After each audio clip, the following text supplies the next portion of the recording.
Hola, esta semana vamos a tratar el tema del origen, diríamos, de la cristología. La cristología, como su nombre lo indica, tiene que ver con el conocimiento, la profundización del sentido de Jesús. Jesús que es asumido por la comunidad de sus seguidores como el Cristo, es decir, el ungido, el elegido, el Mesías, el Salvador, el Redentor, aquel que nos revela quién es Dios, qué es Dios. Esa revelación de Jesús es en realidad la automanifestación de Dios mismo. La voz de Jesús es la expresión de aquello que Dios quiere comunicar al ser humano. La única manera de comunicarlo, nos damos cuenta a través de Jesús, era mediante su palabra, es decir, una comunicación humana, que fuese capaz de ser entendida por nosotros los humanos. ¿Hay algún misterio más sobre Dios? Por supuesto.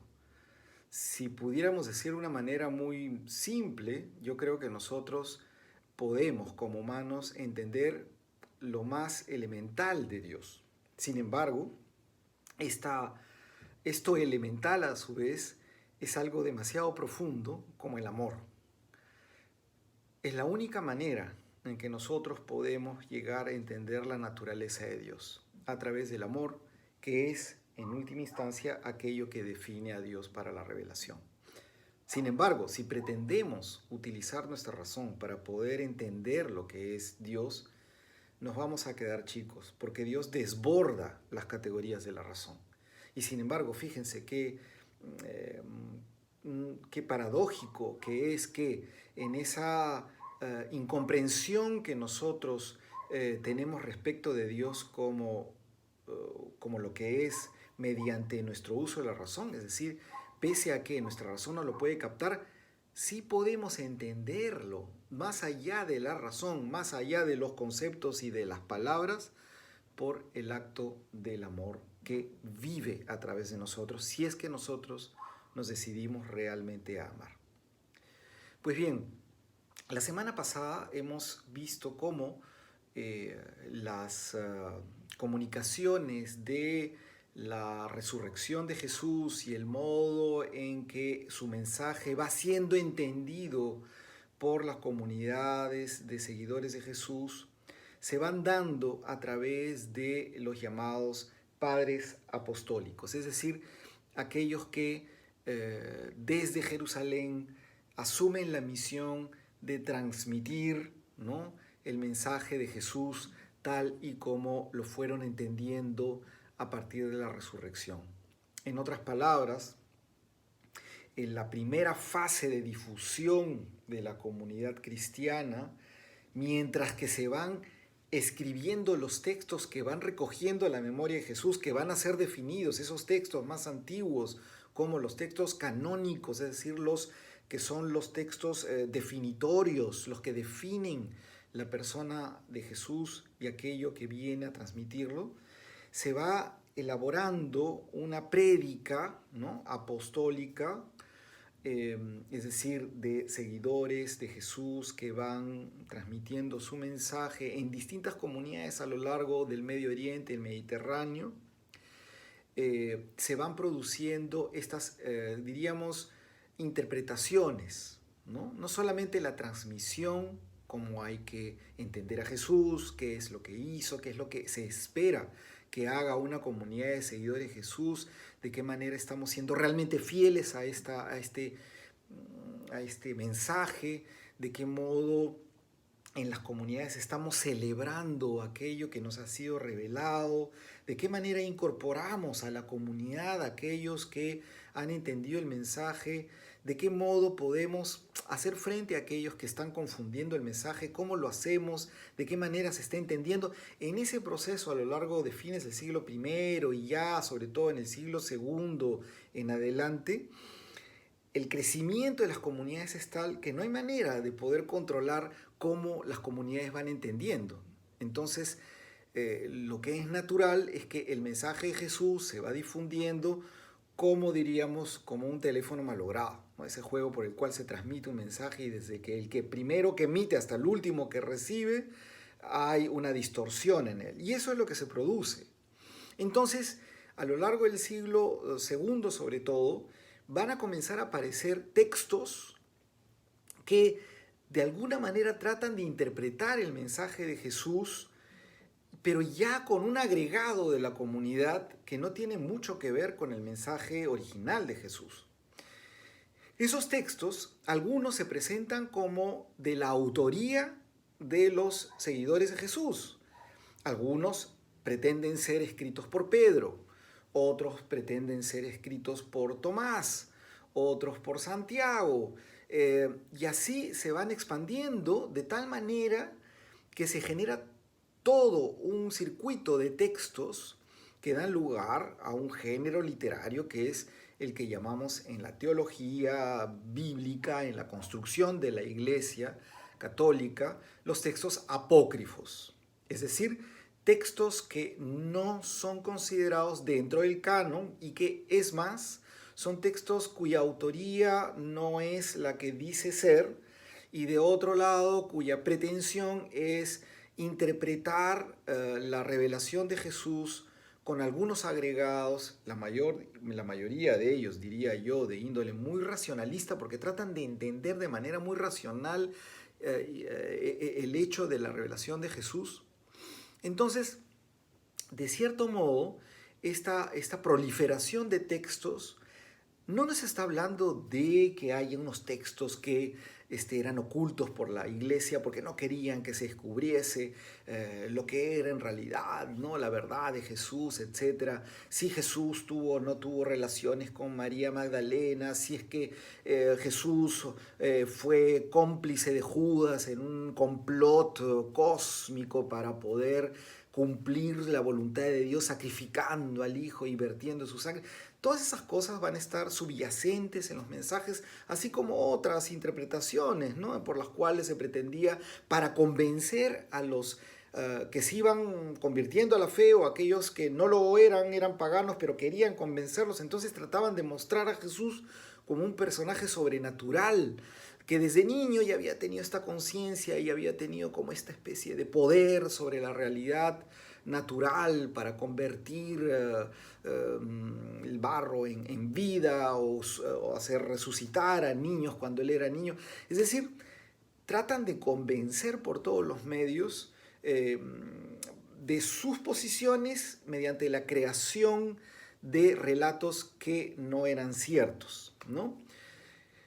Y todo esto va a constituir toda una literatura que da cuenta de la importancia del tema o cómo el tema de Jesús como hombre y Dios se va volviendo un tema crucial, junto al tema de cómo es posible que si este hombre proclama que es Dios, sea realmente humano. ¿Cómo es posible que un ser humano diga que es divino? ¿De qué manera un Dios puede encarnar si Dios es la idea más universal y absoluta de totalidad e infinito que puede existir en el ser humano? ¿Cómo esa idea puede encarnar en un cuerpo limitado? Y allí vienen una serie de teorías que comienzan a mezclarse con creencias que circulaban ya en la época de distintos cultos religiosos que hoy día llamaríamos esotéricos, es decir, cultos que pretendían que aquellos que los seguían tenían que ser iniciados, es decir, no había manera para estos cultos religiosos que entrar en una suerte de grupo ultra selectivo y que para entrar en ese grupo uno tenía que pasar por una serie de pruebas.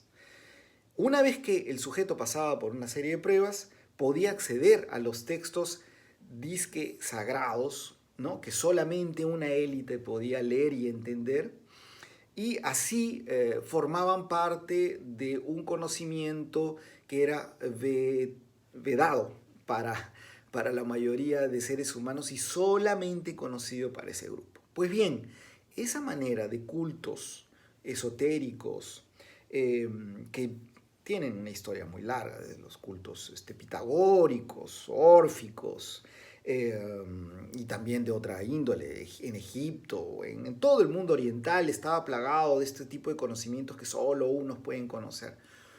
Y algunos cristianos entendían de esa manera el cristianismo, desafortunadamente. Entonces, allí viene una gran distorsión, porque Jesús no está escribiendo, ni siquiera escribió, no está hablando para una élite que tiene que conocer algo muy complejo y profundo. Simplemente tiene que amar, y Jesús hizo más que amar y mostrar lo justo de sus actos a través de un reclamo que hacía muy justo también ante los fariseos, que pretendían imponer una ley, una forma de vivir la relación con Dios, cuando de lo que se trataba era de ser misericordioso, como lo que hemos visto ya en las clases anteriores. Entonces, esta época es pródiga en textos de interpretación de Jesús, y aparecen los padres apologetas. Después de estos padres apostólicos que trataban de difundir la fe, los rituales, etc., estos padres apologetas lo que tratan de hacer es aclarar, decir, esto no es así, ojo, estas ideas heréticas hechas por otros que pretenden tener la fe nuestra, pero que la están malinterpretando, viene, como les dije en la reunión sincrónica, del término aeresis. Aeresis, a ver, en pocas palabras, es una posición determinada dentro de una ideología, dentro de un sistema de creencias, ¿no? Cada uno tiene una posición distinta, una forma de interpretar. Eso era como se entendía el término heresis. Pero con el cristianismo y la idea de que, ojo, no se vaya a distorsionar, se va distorsionando la idea de tener una posición distinta, hasta que este es el origen del término herejía. La herejía entonces es una posición distinta, pero que va por la línea de la heterodoxia, ¿no? La heterodoxia significa una salida de la línea recta, que significa la ortodoxia, ¿no? Es decir, deja la ortodoxia. Y aquí iniciamos una época en el cristianismo en la que la iglesia, que ya se va volviendo un sistema organizado con jerarquías, etc., trata de defender aquello que las autoridades más importantes, obispos, doctores, como hemos visto, es decir, aquellos que interpretaban de una manera afectiva, pero también racional, el mensaje de Jesús, van defendiendo lo que debería ser la interpretación adecuada de la revelación de Jesús, y eso lo vamos a llamar ortodoxia, ¿no? Es decir, el camino recto, aquello que se debe creer. Con el tiempo, los ortodoxos se van a volver muy temerosos de que se interprete de cualquier manera, ¿no? Entonces, en ese temor van a convertir las distintas posiciones en contrarias a la fe. Y van a incluso no perseguir, como va a haber siglos después, pero sí ser muy enfáticos y decir, mira, si tú no quieres interpretar como todos estamos definiendo aquí la fe, entonces tú estás fuera. Entonces esto no es para ti, porque estás insistiendo en que esto es de una manera que estás distorsionando la fe. Y ahí es cuando comienza la exclusión de aquellos que no creen, como la iglesia va definiendo. Se dan cuenta que aquí tenemos un tema espinoso, complejo, pero que no es el momento de debatir. Solamente me interesa que ustedes vean esa definición de la iglesia, cómo la iglesia va definiendo, y se va definiendo a través de la elaboración de una cristología, es decir, una interpretación de quién es realmente Cristo. Y en pocas palabras, la iglesia va a llegar a definir a Jesús como 100% humano y 100% divino. En los concilios de Éfeso y Calcedonia va a llegar a discutirse mucho esto. Los concilios son las reuniones en que se juntan los obispos, es decir, las cabezas de las iglesias ya formadas, diciendo, mira, están apareciendo estas ideas y no nos parece. Entonces comienza la discusión y llegan a concluir de que sí, pues aquí hay algo que toca el corazón de la paradoja, que es el corazón de la fe cristiana. Jesús es un ser humano, 100% humano, pero también 100% divino. Díganle ustedes cómo nuestra cabeza puede entender eso. Esa es la fe. No nos queda otra, para los que tenemos la fe, de reconocer la limitación de nuestra razón. Y la otra gran verdad es que Dios no es uno solo, en el sentido de nuestra cabeza, que asume que es una mónada, diríamos, ¿no? Dios es relación. Dios es Padre, Hijo y Espíritu Santo. En ese proceso en que van entendiendo a Jesús, como Jesús es aquel al que le llaman el Hijo de Dios, en ese proceso llegan a entender que Dios, la revelación de Jesús, al decir que es amor, está diciendo que es relación. Es decir, la relación de amor entre aquellos que van a interpretar como el Padre y el Hijo.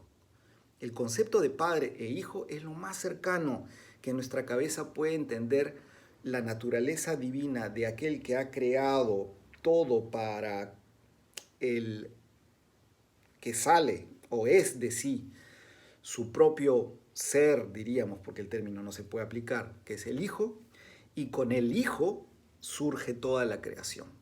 Y en la relación entre padre e hijo, que es una relación de amor que surge de ambos, del padre y del hijo, procede el amor que define esta relación que llamamos trinitaria.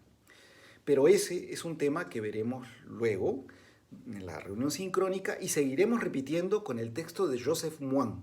Por favor, lean el texto que les he dejado de la página 61 a 72, porque es crucial para entender lo que les estoy diciendo. Y durante la semana y la próxima semana hablaremos de estas distorsiones que rompen con la heterodoxia, rompen con lo que les estoy diciendo de que Cristo es 100% humano y 100% divino. Y como la cabeza se comienza a romper para hacerlo lógico, terminan generando las famosas herejías. Nos vemos entonces en la reunión sincrónica.